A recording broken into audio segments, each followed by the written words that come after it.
The movie 65 came out last week. It's not really been getting much attention. It has Adam Driver, and that's pretty much it. It's a really straightforward sci fi movie. Adam Driver has a sick daughter, so he takes this job as a space pilot to fly a cargo ship full of people to a different place. It's going to take about 2 years, and he's doing it for the money. And an asteroid that he wasn't expecting hits his ship and he crash lands. And only him and this other little girl survive. And his ship is broken in half when it crashes. So the part that he needs to escape is up on the mountain. He needs to get from where he landed to the mountain so he can escape the planet, which is Earth 65 million years ago. So obviously there's dinosaurs. And that's really it for the plot. It's a really simple, straightforward movie. I would say it's solid. It's not going to change your life or anything, but it's just a straightforward, nice father daughter type movie with some decent action and dinosaurs. And it's really all there is to it. Not a masterpiece or anything by any means, but worth checking out. I mean, the theater near me is pretty cheap. It's like $6 a ticket, so it's worth it for me. But obviously, it depends on how expensive it is for you to go if you want to see it or not. But overall, it's a solid movie. And in weird fashion for Hollywood, Adam Driver is actually a good dad to start the movie. He's spending time with his daughter. She's obviously sick. He's talking to his wife, so we get a little bit of conversation on him taking this job because he's going to get triple pay for it. And then the next thing we see is him sleeping. He wakes up. Asteroids that hit the ship. He crash lands on Earth. He doesn't know what the planet is. And he contemplates killing himself. And there will be spoilers. So there you go from here on out. So he contemplates killing himself. And I thought that was strange. But what we find out a little bit later in the movie is that his daughter actually died during this trip that he was making. You know, he took this job to save his daughter and to give her the treatment she needed, and then she ended up dying. And then he gets this sort of pseudo daughter that survived the crash, but she doesn't speak his language. So there's really not a ton of dialogue. It's a pretty quiet movie, I would say, overall. Like, a lot of it's just done through expressions and body language and actions and that sort of thing.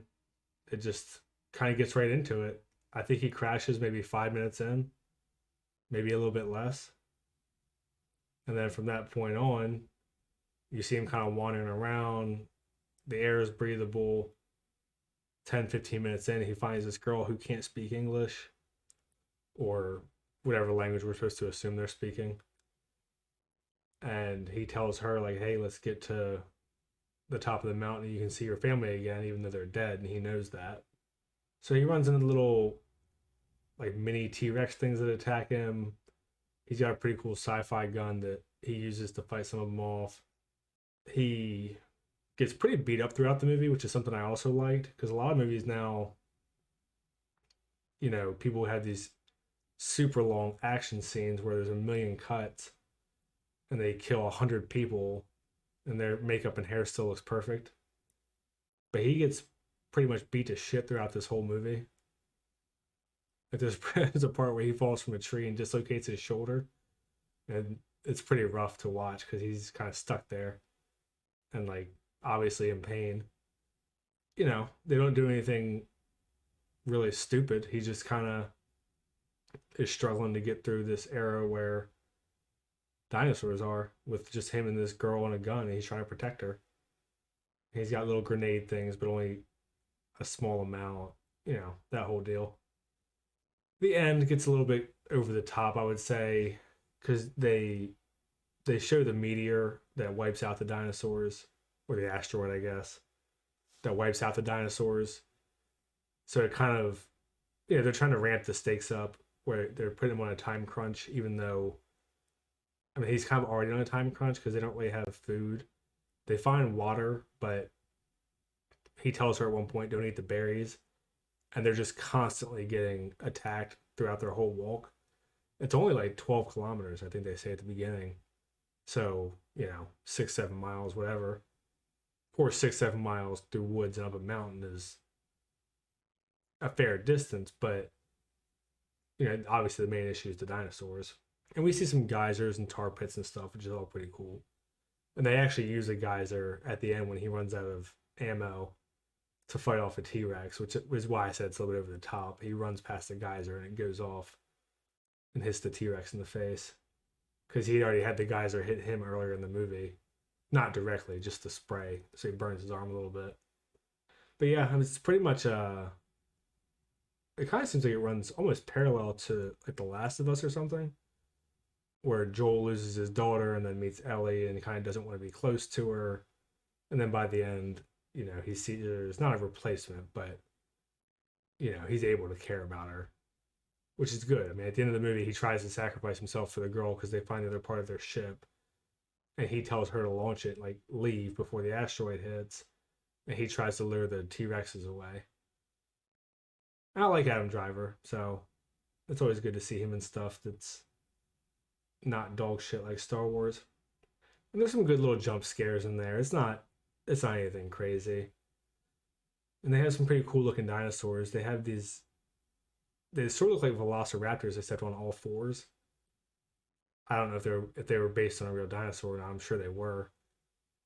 But they're pretty cool. And then there's like a weird kind of T-Rex, but it has long arms, so it's also on all fours that he runs into at one point. But yeah, I like the design of the dinosaurs is cool. The music was good. Something this movie did that I don't like, and a lot of fucking movies do this, is they don't just take an extra like 5 minutes at the end to just wrap the story up. They do the thing where you understand the ending and it's implied, but they don't just show it. This movie's only an hour and a half. So at the end of the movie, obviously, he tries to lure the T Rex away, and the girl ends up coming to help him out and save him. They go back to the ship together. He's limping because he's all beat up after a couple of days of nonstop just dealing with dinosaurs and hiking and shit. He falls into quicksand at one point, and she helps him out. He saves her a bunch, obviously, with his guns and grenades. They show them flying off together, and they show the asteroid hit. And then you get like this little montage of kind of a fast forward of 65 million years of Earth progress during the credits. And the implication is that he goes home with this girl to his wife, and they adopt her because her parents are dead and his daughter's dead. But I don't understand why they don't just take the 5 minutes to show it.